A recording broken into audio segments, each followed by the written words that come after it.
ഗ്യാൻവാപി കേസിൽ വാരാണസി ജില്ലാ കോടതി വിധിക്കെതിരെ സമസ്ത കാന്തപുരം വിഭാഗം വിധിക്കെതിരെ നിയമ നടപടിയുമായി മുന്നോട്ടു പോകുമെന്നും അബ്ദുൽ ഹക്കീം അസരി കാന്തപുരം പറഞ്ഞു. വാരണാസിയിലെ ഗ്യാൻവ്യാപി പള്ളിയിൽ പൂജ നടത്താനുള്ള ജില്ലാ കോടതി വിധി ന്യായമായതോ വസ്തുതയ്ക്ക് ചേരുന്നോ അല്ലെന്നാണ് കാന്തപുരം വിഭാഗത്തിന്റെ വിമർശനം. നിയമ നടപടിയുമായി മുന്നോട്ടു പോകുമെന്ന് ജാമിയ മർക്കസ് റക്ടർ ഡോക്ടർ മുഹമ്മദ് അബ്ദുൽ ഹക്കീം അസ്കരി ശനിയാഴ്ച നടക്കുന്ന സന്നദ്ധാന സമ്മേളനത്തിൽ വിഷയം ചർച്ച ചെയ്ത് തുടർ നടപടികൾ തീരുമാനിക്കും. ഇന്നലെ വിധി വന്നിട്ടേ ഉള്ളൂ. അപ്പൊ സംഘടന ആലോചിച്ച് അടുത്ത ദിവസം ആ കാര്യം പറയും. അത് ന്യായമല്ല എന്നും വസ്തുതയ്ക്ക് ചേരുന്നതല്ല എന്നും എല്ലാവർക്കും അറിയാം.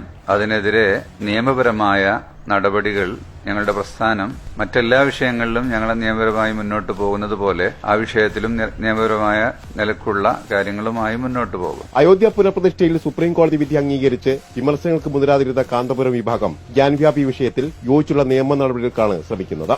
റിപ്പോർട്ടർ കോഴിക്കോട്.